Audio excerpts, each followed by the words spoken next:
Another world, another time, in the age of wonder.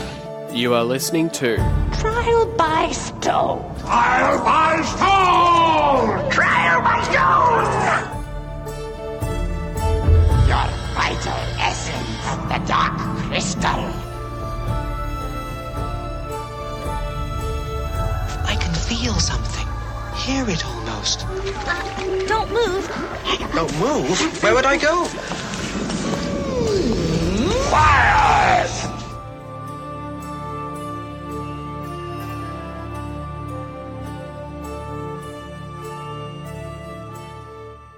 Hello and welcome to Trial by Stone. This is your vital essence on the Dark Crystal. I'm your host, Philip. I'm Jamie. Hi there, I'm Ethan. How are you doing? We're doing really well. I mean, such an exciting time. I mean, we're finally here, all three of us, and we're chatting, about this new show that just came out recently called The Dark Crystal Age of Resistance. Have you guys heard about this show? I've heard a few things, in the rumor mill. Jim Henson's The Dark Crystal Age of Resistance. The Great Conjunction comes. Oh my god, it's finally here. I don't know what you're talking about. Dark Age of what? It's so there was so much that happened in this episode. In all the episodes of the Dark Crystal Age of Resistance. So it's just so awesome to sort of chat about the show and for now, like pretty much every week we're going to try and go through every episode of the Dark Crystal Age of Resistance. So you'll definitely hear from us. At least over the next 10 weeks or so, and probably even really beyond, just chatting about the Dark Crystal Age of Resistance. So I think, first of all, with these episodes, I will probably preface this by saying that these will contain spoilers for all the episodes, because I think I've seen all 10 episodes. I'm presuming that you've all seen the whole entire season of the show. I have. I'm on round 2. I'm on episode 2 of my second viewing. So I'm not ready.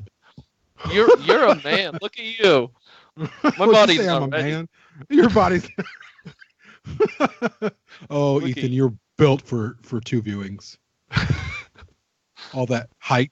I think that was the thing about this show was, like, it all sort of felt like a blur. Trying to binge watch the entire show like within a couple of days, and it's actually been kind of cool sort of revisiting the show again, just to just to prepare for these shows of what happens in each episode, and so much happens in each episode of the Dark Crystal Age of Resistance.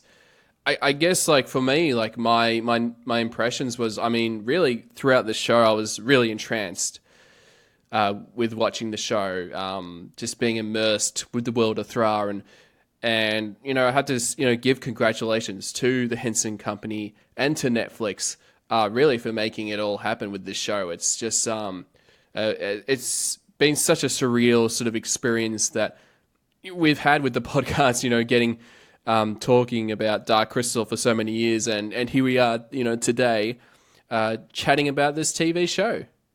So it's just a very exciting time. Yeah, how did we get here? I mean, it's here. It's now. We've watched it. We've experienced it, and it almost doesn't feel real. I mean, what was it? 2-3 years ago, it was first announced, and now we're here, and I'm shaking because all that adrenaline's still processing. I'm like, oh my god! I'm so glad that we're on the other side of this way, though. Yeah, me too. It's oddly. I mean, here we are in this brand new world of 10 hours of Dark Crystal, plus the original film, so you're talking almost 12 hours of Dark Crystal, or 11 and a half, or whatever.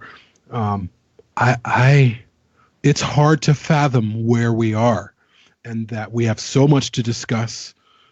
And aside from all of that, the reception of the show, I think we should certainly take a moment to talk about how well received it is by critics. The IMDb score, even though I don't put a ton of stock into like Rotten Tomatoes or IMDb or those types of things, it does make a difference, however, when all of these third-party outlets are saying this show is amazing. It is a masterpiece. It is perfect. When everybody is saying that, and most of the fans, I would say 99.9% of the fans are like, "Holy cow, this is amazing!" What a place to be. It's unthinkable. It is unthinkable, and hopefully viewership for Netflix is reflecting that. So.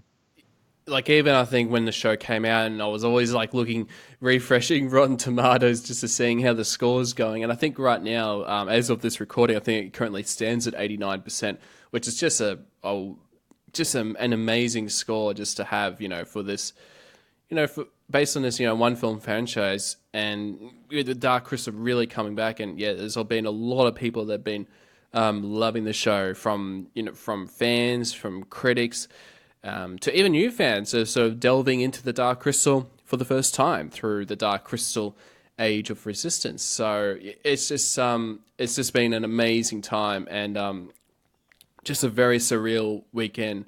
Just watching all these shows, and it's actually going to be really fun just actually going back and re-watching all the episodes of the Dark Crystal Age of Resistance. Yeah. I mean, I love Dark Crystal, don't get me wrong, but I was expecting it to be worse, if that makes any sense. I was expecting for it to come out, and I would love it, and everybody else would hate it, and it would just be my Dark Crystal again. But the fact that everybody and their dog is saying, "I love this is amazing," and my wife saying this is amazing. I mean, my wife is talking about getting a Dark Crystal tattoo, you guys. The Ariel symbol. Oh, bloop. Yeah, boop. I was like, "Girl, shoot, I will not stop you. Let us go. I will drive." I mean, this is awakening people who love Dark Crystal. I mean, just today I was having a conversation about Dark Crystal in the Crystal Shard group. I've never seen her before in my life, and she owns the Brian Froud book. She knows about the symbols. She's got tattoos all over her body from the world of the Dark Crystal. And I'm like, "I've never seen you before, but you're amazing, and I love you." This is, I never would have imagined that this would happen when Age of Resistance came out. I was really expecting it to just kind of fly under the radar, but this is good. People need to love it. People need to rate the show on Netflix, and we need to get people talking about this so we can get a season 2. We need eyes on the show. That's how you get a season 2. Yeah, definitely. And I think that's really the big thing now, especially with the first month of the show's release. So really all of September, that's a big thing that we need everyone to watch the show and definitely talk about it. I think that's the only way that a season 2 will happen, because that's the way, with that Netflix works with, getting those statistics in the first month that really gives them an indication of whether we're going to make more Dark Crystal. There is going to be further interest with the show. So it's just, and overall, just the whole first season, I think, and even with all the episodes, there was just such a great balance between all the characters when they're going back and forth between, some of the storylines between Rian and Deet and Bria, the Skeksis and Olgra, and so much more. Yeah. So I guess for this episode, we'll definitely we'll chat about with the very first episode of the show, which is called End, Begin, All the Same. And I actually like that all the episode titles are they're all quotes from the movie The Dark Crystal. So I thought that was a very neat touch of, with the naming of the episodes. I thought that was really a cute touch because, it's nodding to the original film, and it's something that I don't think Age of Resistance did too much, which prequels tend to fall into that trap of winking and nodding at the audience. We know this is a prequel. We know that, you remember this from the movie? Remember that from the movie? Wink, wink, nod, nod. Oh my God, yes. Age of Resistance does not do that. It feels like its own thing. I heard this one review, I think on YouTube, that said they almost wish that Age of Resistance was its own thing and not even connected to the film, because they want to see where this goes on its own merits. Knowing that the film is an endpoint almost makes it feel boxed into this reviewer. And I'm like, that's fair. That's cool. You know, I mean, I think they're gonna definitely take us on some twists and turns, you know, telling the story of Age of Resistance over the next coming seasons, if they get that chance. But anyway, yeah, I definitely think that Age of Resistance did a great job at not falling into prequelitis. Yeah, and of course, like, I mean, with Jeff and Will, I think when they got on board with the show, I think they definitely planned out in their minds about how sort of the Gelfling got wiped out, or like what's the scenario that sort of came to be. So I think, they would have thought about, that would have been the first thing they would have thought of, and then sort of from there went to the early times of during the Skeksis, trying to drain the Gelfling and all that kind of stuff. So essentially like working backwards when they probably first started doing this project, yeah. Yeah, I would agree. I would certainly echo your sentiments, Ethan, in terms of the not a lot of foreshadowing or audible foreshadowing. And that's, I think we will be discussing prequels in general, I think, as we continue to kind of go over this episode by episode. But the elephant in the room is the Star Wars prequels, and all of that was like wink, wink, wink, like audible wink, using the same sentence again, almost the same, another scene, almost doing the same scene again in a different way. And all of those trappings, essentially, I mean, yeah, there's a couple of pieces of dialogue that we hear, but they don't feel forced. They feel very natural. The world feels completely natural. That opening scene when we're in the castle, I mean, aside from the opening narration with Sigourney Weaver that I'm warming up to, actually, by the way, I love Sigourney Weaver. No, that's not anyone who knows me shouldn't be surprised by that. But initially, I thought her opening vocals were a little strange. I'm like, everyone else has a very specific, different voice, and they're not as readily identifiable. But Sigourney Weaver was very identifiable. But after seeing that opening for my fourth time, because I'm rewatching the show for the second time, I was like, no, she works. Like, now I expect to hear her voice. It's just really great. And I just love that they took bold risks. And another really bold risk about even, obviously, the first episode, aside from the opening title of The Dark Crystal, and you hear that very familiar theme from the original film, they go off into their own musical aesthetic. They're using, and that takes a lot of courage to do, because just like you said, Ethan, a lot of lesser filmmakers would be like, no, let's just bring back old themes. Let's just reuse old themes. And you can hear that sort of echo in some fans, like, where are the old themes? Where are the old themes? I missed the score. And you're never going to please fans. They want something new, something the same, something different, but not too different, but not too new, but something they haven't seen before that reminds them of something they'd seen before. You can never appease the fans, and you shouldn't set out to. You should set out to tell a really good story. And I think even musically, they decided this world is going to have its own voice. This world is going to have its own music, its own themes. And it was glorious. The Gelfling songs, the Podling songs, all of it. It was amazing. And I love that they decided to really strike out on their own and tell their own tale. I mean, especially like with the music, like the score is just really incredible. And yes, it is very different to the original film. But I mean, we have to think about, I guess that the show takes place, a long time before, during the events of the Dark Crystal, where basically, it's just really dark. There's only a couple of Gelflings alive, and they got to try and save the world, and it's all dark and grim. Whereas in this time, it's when there's a lot of Gelfling cultures, that we've sort of got introduced to.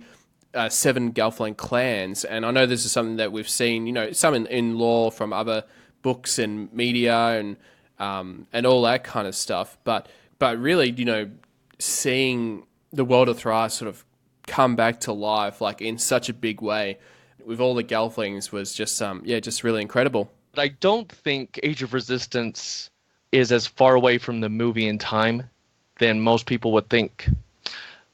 So 100% agreed. 100% agreed. Oh, I was just gonna share my math real quick if you guys want to hear it. So spoilers for the whole season. Don't listen to this, guys. So based on the heretics' dialogue, they've been waiting for 379 years for someone to pop up on them. Let's call when the Skeksis and Mystics divided year 1 in the film year 1000. Long story short, I think we're 21 years away from the movie. I think that if we have 3 seasons, we're going to end on year 982. I think we're in year 979 right now. So 21 years away from the movie. And so I think that the Conqueror stopped being, quote, evil at year 600, 379 years before Age of Resistance. So there you go. I'll put it in a post somewhere. But yeah, 21 years before the movie. If we get 3 seasons, season 3 will end 18 years before the movie. And I think Jen and Kira might be 18 trine old. I think they're 18 trine old, not 18 years old. And I think there is a difference between a year and a trine. So so there you go. Brought to you by Harmon's. I don't know. Anyway, yeah, thank you, Walmart. Yeah. Just kidding. Go ahead.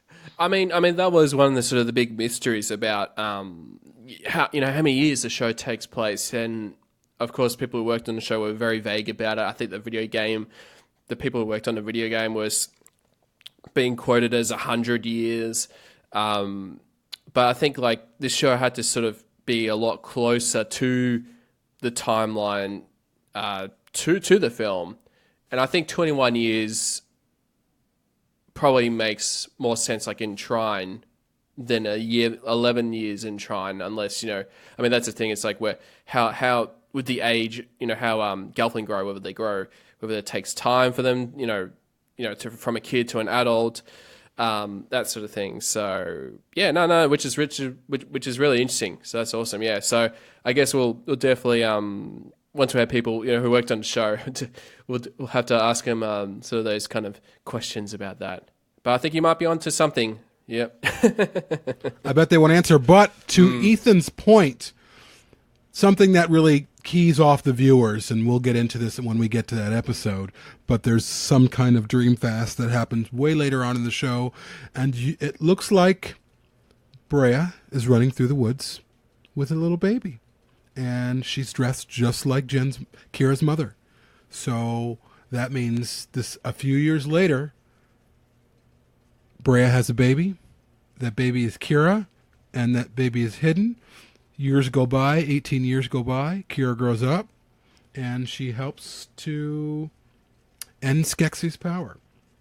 That's just theory. I'm going with it. That's really truly what I think, because 1,000 minus 379, which is what the heretic says, is 621, and so you go back even further, 21 years into the past, you're in Age of Resistance era. So if that makes any sense. So I think that's where the writers are kind of placing this. I think, exactly. I think Kira is going to be born in 3 years from season 1. We're going to end up 18 years away from the film. I think we're that close. The narration in episode 1 says, for almost 1,000 years, they have ruled, and I think that means 21. We're 21 years away from the movie. So, this 1,000 years, though, is it by the time we reach Jen and Kira and they're of age? That's the 1,000 years we're in. Like that's the Great Conjunction coming up. So all of this is leading up to that final Great Conjunction in the original film. That sort of makes sense, to be honest with you. And in terms of like them planning out the seasons and the shows and the episodes or whatever, it would make a lot of sense for them to lead right into the events of the original film, like right into when Jen is saved by the Mystics, which, oh my God, I hope they do it. That'd be great. I mean, yeah, that is something that I would love to see. Sort of, if like at the end of the show, the last final shots is of like the mystics like grabbing Jen, much like in the dream fasting sequence from the original film. Just seeing sort of them two and Kira as well.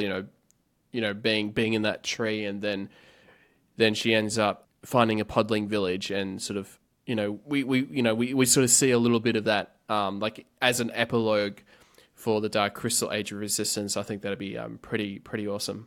I wouldn't be surprised if that's where this series ends up, because Jeff Addis and Will Matthews, the guys that started this all, they planned the beginning, middle, and end of this story when they pitched it to the Hensons.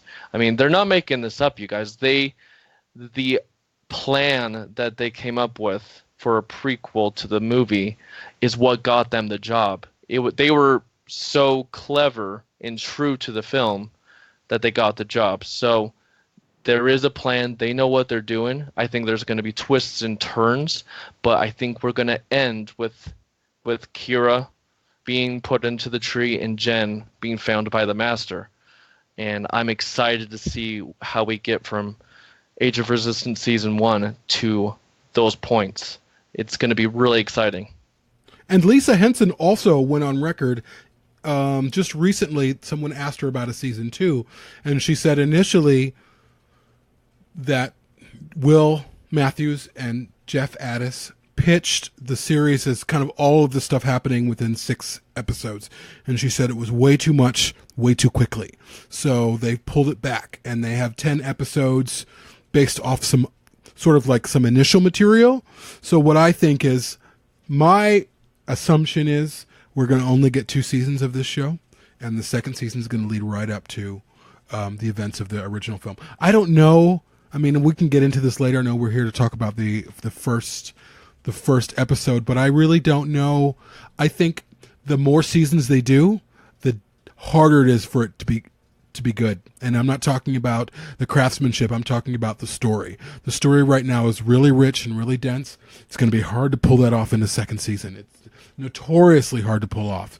So I'm trusting that both Jeff and Will and Louis and everyone involved understand fundamentally the challenges of a second season and what derails showrunners on second seasons. And we've seen it in Stranger Things, where they kind of go bigger and more CGI, and it just kind of fell flat. And the lore and mythology of the Dark Crystal and the world of Thra is very intimate. It's not a big story. It's a small story set in a big location. And that intimacy has to be kept up. We have to feel personally involved. And when things fall flat for me, it's because I don't feel involved anymore, a la Star Wars prequels. Anyways, just wanted to throw that in.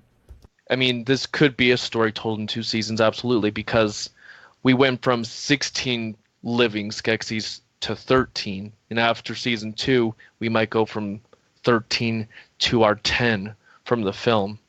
And that's totally possible. I could see that being kind of poetic, 16 to 13 to our 10, and the film being the third in this sort of trilogy, so to speak. Yeah, and also I think if they do a second season, if they're only going to do 2 seasons of the show, they could actually have time passed on since the first season. So that could be something that would be interesting, whether they'll whether the second season, if it does happen, whether it'll take place maybe like a couple years later, and then it just starts off with with the Gotham attacks and everything, and just chaos essentially. And you can always incorporate things that happen in between the seasons, like with the comics and probably like with books, if they wanted to do that, to sort of, if they wanted to sort of fill in those gaps. And that has been something that's been done with with a lot of the Star Wars films, how most of the films, they do take place a couple of years later, sometimes 10 years, sometimes 20 years later. So I could definitely see if they were going to do like a 2 seasons that it'd be interesting to see if there'll be a bit of a time jump, or whether they'll just be like, no, let's take season 2 straight after what happened at the end of the first season. It'll be really interesting to see what'll happen. Yeah. I think it's totally possible to have a time jump. I mean, Deet's been wandering for a trine. Gartham attacking people, just jump straight into that. Love that. But the show has so many avenues that they could explore in comics and novels and other mediums. I mean, Kadia in The Librarian. There's a story there. The little Grunax. They have a story.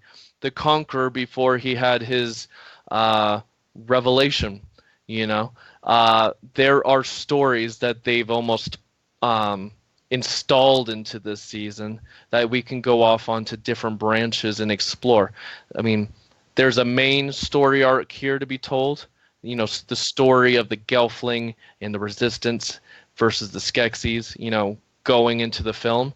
But they're definitely leaving space for, if this gets huge, other stories to be told. We can go back further in time. We can go sideways in time. I guess that's what the J.M. Lee novels are. Simultaneous stories. A different quest. I think they've got some plans. Like, if it's not so popular, we do this. If this blows up and it becomes huge, we got stories to tell. Don't you worry.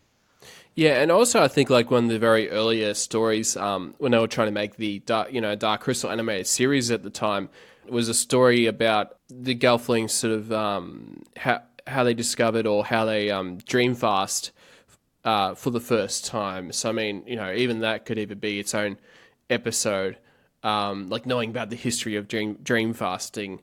So there's this. It just opens up a lot of possibilities with the show.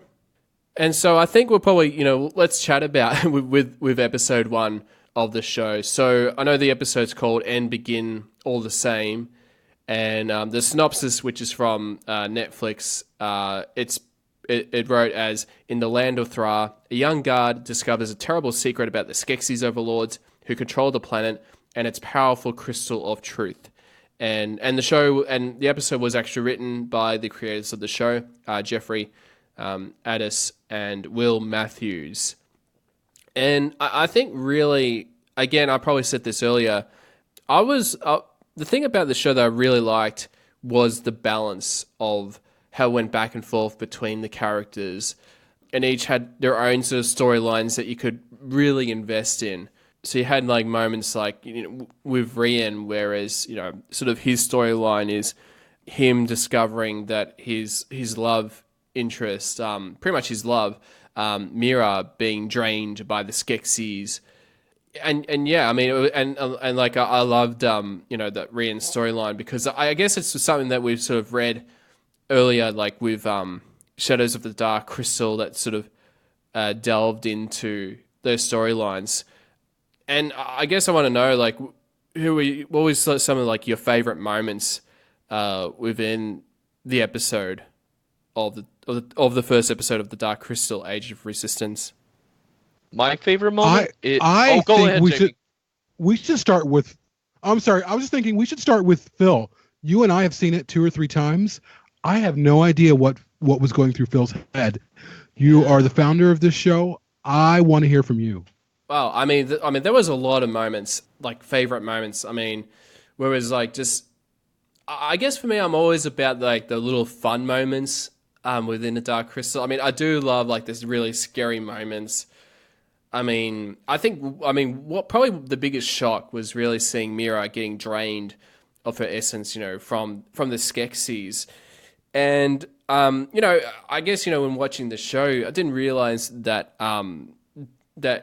Mira would actually just she'll just disappear or just disintegrate when she got drained. I think that was such a big surprise, because I know like from the films we only saw sort of with with Kira and the podling being slowly drained but not using the full power. And I think I guess that was really interesting about that. because I know like later on, like, you know, in the film that they sort of used a reflector instead of using the direct source from the dark crystal, because I know the dark crystal, I guess for them looking, you know, directly at the crystal is like really such a, you know, a powerful source that it just becomes, you know, too consuming to the point where, the characters can just instantly, you know, die from the effects of staring at the dark crystal versus, you know, staring at it through, you know, through the reflector that we see in the film. No, someone made a comment in the Crystal Shard that I loved. I screenshot it, but I can't find it. But they said the crystal takes everything from you. A reflection of the crystal leaves behind a husk. And I was like, ooh, I like that a lot. I don't know who you are. You know who you are. But yeah, some guy commented that the other day, and I had to screenshot it. It gave me chills. I was like, oh, I like that a lot. I thought that was really cool. Wow, that does sound pretty cool, yeah. But yeah, I mean, that was just such a, like, that was like a really big sort of, like, whoa kind of moment that I didn't see coming. I mean, I did remember like seeing the shot of it like in the trailer, but I totally thought that was like in a different context. So it's just like that. I mean, just seeing that moment, that was like, that was a bit of a surprise, seeing how Mira got drained and just the shock with Rian sort of watching it all, and he was just sort of up, you know, sort of at the top, just watching from above, and there was sort of nothing he could do. And yeah, it's just and I mean, that was really the big point of the show, I guess, or the big starting point was when Mira got drained, that he had to escape and let the Gelflings know. Yeah. I gasped when it first happened. I did not. I think everybody was expecting her to be pale and drained, and not a slave, but what do you call it? Like, you know, drained. You know, like mindless, like a husk, emotionless. a husk of who she was. Yeah.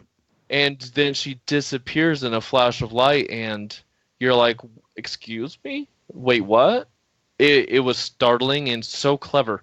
It definitely.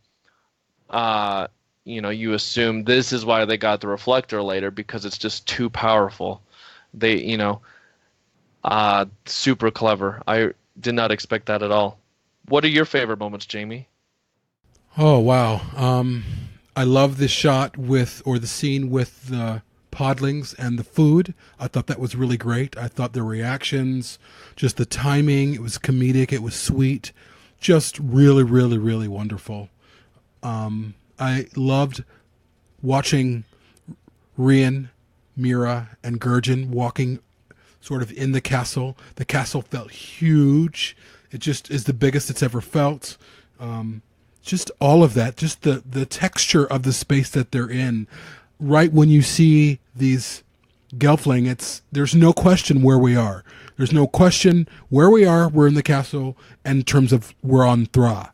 It is, and just the moments of movement of Rian. I was sort of internally critical of Rian when I first saw the first episode, but as time has gone on, I feel like, wow, no, he's dead on. Like he's just a really, really wonderfully puppeteered character. So those moments are certainly some of my favorite. When Mira takes off down the shaft, I love that. Of course, when wings come out, I always love that. And just the spitters and the Aratham and sort of what's going on. Oh, there's so much. There's really, like, right now, until I continue to watch more and more, all of it's my favorite. I mean, there are moments that I love for sure that we will eventually get to. But that's just a really wonderful moment. Deet in that amazing set in the Caves of Grot, just who she is, her singing, just she's beautiful. Just everything about her is graceful and magisterial, and I love that. It's just, and there's things that they've thrown in there that people are starting to pick up on now. Like, Deet has two fathers. Does she have a mother? Who are these guys? She also has a little baby brother. Like, there's lots of questions that I have. Where's Rian's father? Where's mother? Where's Bria's mother or father? So there's just tons of stuff sort of floating around, and I love that there's mystery, and that's what great stories do. They don't tell you everything. You have to sort of start asking questions, and you watch it more, and you get more. So that's where I'm at right now. Yeah, totally. And I think it'll be interesting whether season 2 they might delve into that a bit more, sort of getting to know, whether Deed actually has a mother or not. I think that'll be really interesting. I can't wait to know about those kind of questions, and same with Bria and Rian with Rian's who's Rian's mother and who's Bria's father is. So let's talk about the important mystery, you guys. Okay, eyebrows. Let's talk eyebrows. So Ordon and Almadra have eyebrows, like hairy eyebrows. Nobody else in the land of Thra has eyebrows. Is it an old age thing? Is it? I don't know. It kind of bugs me. I need answers. I think I'm gonna call Bluey or something. Like, I need answers now. Eyebrows. They're the only two Gelfling. Is that like foreshadowing or something? Like, nobody else has eyebrows, like furry little eyebrows. I need answers. Did you notice that though? Like, I don't even notice that they don't have eyebrows. Reality. And does Jen and Kira have eyebrows? I don't think so. No, Gelflings don't have eyebrows. It's one of my nitpicks when people draw Gelfling and they draw eyebrows. It's like, no, Gelfling don't have eyebrows. And in Age of Resistance, I was like, oh, good, the puppets don't have eyebrows. It's canonical. But then Ordon and Almadra have eyebrows, and I'm like, who are you? I think they're from another world or something. Like, they ain't right. Something's wrong with them. In all seriousness, I think my headcanon says once you reach a certain age, you get a little bit older, you start getting a little hairier. Simple as that. But I wonder if there was a behind the scenes, creature shop explanation. It seems that that was it though, because Ordon's a little bit older and Almadra's a little bit older, so they put eyebrows on. Yeah, I'm actually looking. I'm just scrolling through the show, and I do notice Deed's parents. I think they both have eyebrows. Oh, her dads have eyebrows? I gotta look at that. Oh, they do. Yeah. I wonder if Mother Argot at least. I don't know. No, she doesn't. No. I don't know which one's which, but Deed's fathers are Midjan and Lathan. And I don't know. Yes. Their son is Bobbin. Their son is freaking cute. That's a fact. I love Bobbin. Yeah. But I mean, Deed was from the get-go such a mysterious character. Like when we first got introduced to her with the images, and people just wanted to know so much about Deed, and I mean, I love her. She was such a beautifully designed character, and yeah, I mean, it's actually interesting that with the show that Deed and Bria, they're the ones that actually they see the vision of what's to come, and with Rian, he's seeing he's witnessing the moment essentially. So I thought that was kind of really interesting. With that, how two of the characters they have their own visions. Whether with Deed it was through the tree, and with Bria it was through the book with the Gelfling symbol, and trying to discover the meaning behind it. I thought that was really really interesting to sort of think about that. Yeah, and I loved that they all had a gauntlet, because there's a choice involved with all three. So Bria is discovering, she's reading books. She obviously likes to read. She likes knowledge. She likes history. She likes mythology or her own people's mythology. And she's in the library just, toiling away at what she loves to do. And she starts discovering things. And in her discovery, something happens. And she's like, well, what is this? I got to find out what this is. And then Deet experiences something really frightening. And she asks herself those same questions, essentially, and others around her, Mother Argot, what is happening? What is this? And then this tree, the tree speaks to her and sort of tells her what's going on and what she should do. And then you have Rian, who, unlike the rest, he watches this horror unfold. And so they're all presented with a choice. Something's happening, something's wrong. What are you going to do about it? Are you going to stay home, or are you going to flee and warn everyone? And obviously, when you have information that kind of goes against what everyone thinks, what everyone believes, that's a hard place to be. When you're like, no, like, it reminds me a little bit of The Secret of Nim, when Mrs. Brisby finds out that the rats of Nim are going to come the next day. And she's like, the Nim is coming. And all the rats are like, you're crazy. What are you talking about? No way. And she's like, no, they're coming. They're happening. And I feel like that's what Bria's doing in her own way. And Rian, that's what Rian's doing in his own way. He's like, something's not right, and I've seen it.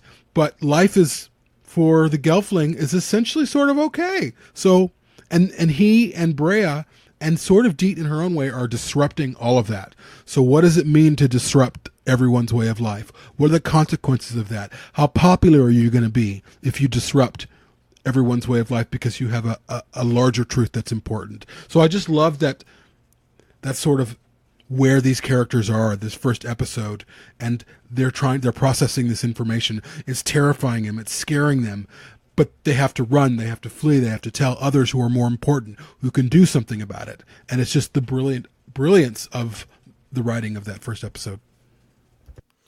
Yeah, again, it just had such a great balance, like, between those three characters, and as we sort of get, like, later on, with each episode, the stories with all three of those characters intertwine, and I just think, like, for this first episode, I think it just works really well, and I definitely think it's probably one of the best pilots of television. I think for me, there's a couple of pilots, first episodes which are just, like, brilliant. I mean, examples like with Lost or with Firefly.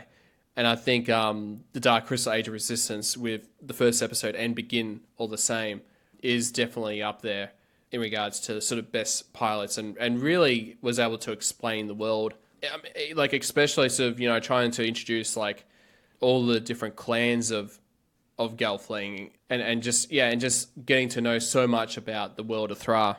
And I guess, like, I mean, that was a really cool thing about, I guess, what are your thoughts about, like, with the Skeksis, about how they were portrayed in the show? Because I did felt like they looked really pretty much close to what they were in the film, from the sets and, and everything, like, for the Skeksis was really just incredible stuff. I'd say they almost looked better than they did in the original film in some ways. I know some people have some issues with their voices, and that's something else, but the Skeksis, they nailed the Skeksis in this show. And I would say that if they didn't make the Skeksis look as good or better than the original film, they probably wouldn't have made the show.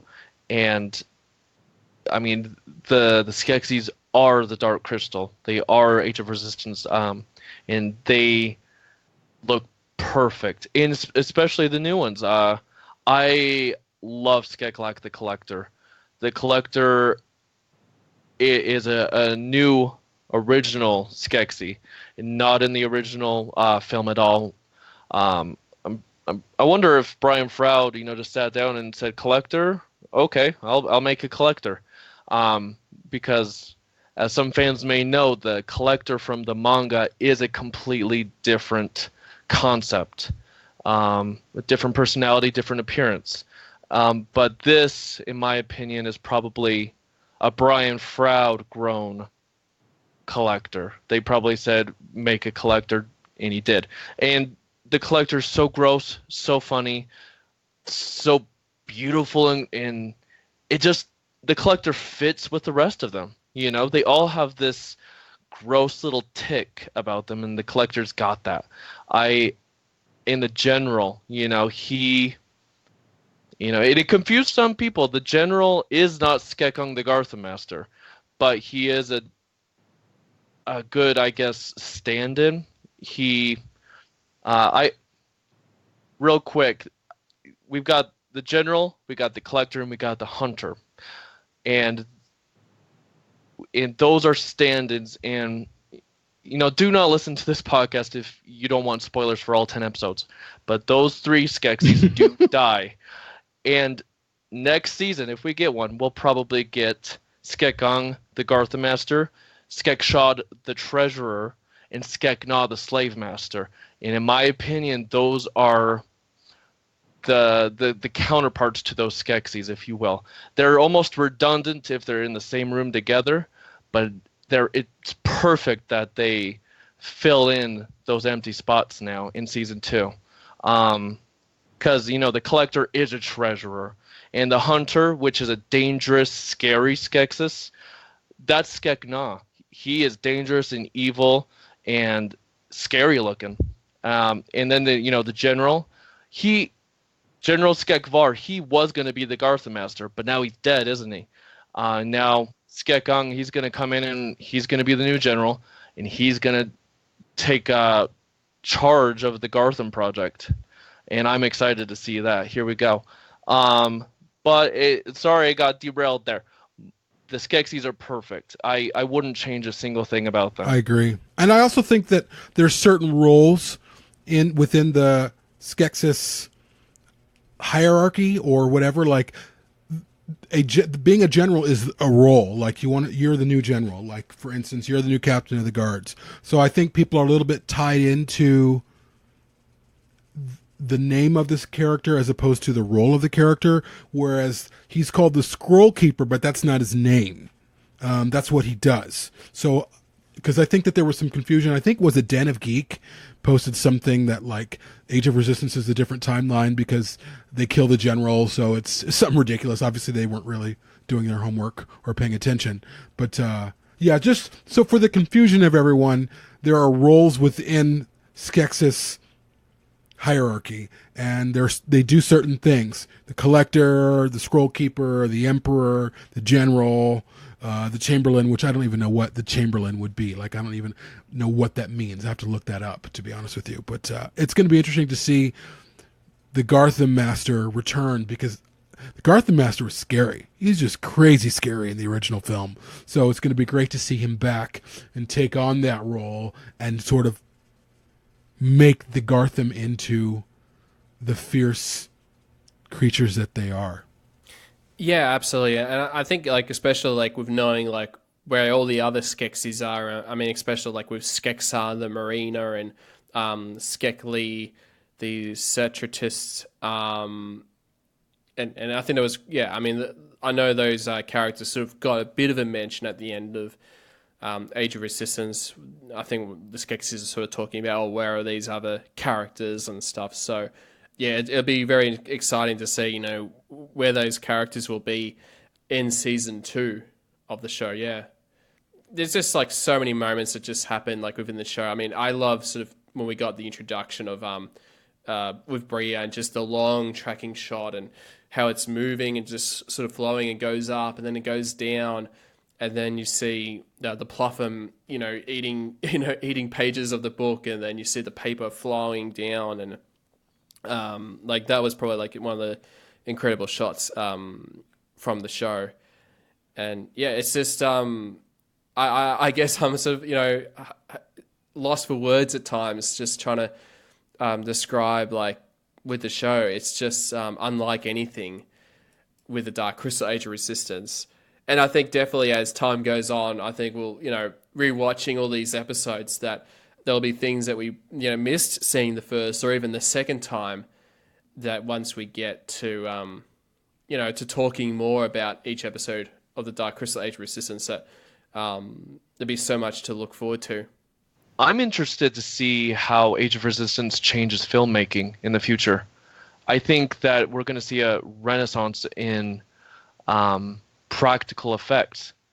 I mean, I think people are going to look at Age of Resistance and think, you know what, I don't need to make a CGI creature. I can make it a puppet, At least I really hope so. I I think Age of Resistance is going to open some eyes, change some minds, and we're going to see a difference in how movies and television gets made.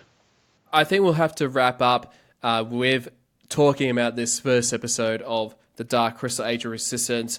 And like, I know that there's probably so many things that we sort of missed out on, but don't worry, I think we'll be discussing about all these episodes for a very long time. So I just wanted to say thank you so much for listening to this episode, and yeah, there'll be plenty more episodes to come. It's just been an incredible year, an incredible time to be a fan of the Dark Crystal. Yeah, see you next time, Stoners. Thanks for listening. And that's all the time that we have for this episode of Trial by Stone. If you'd like to get in contact with us, you can do so at darkcrystalpodcast@gmail.com. You can follow us on Facebook at facebook.com/darkcrystalpodcast.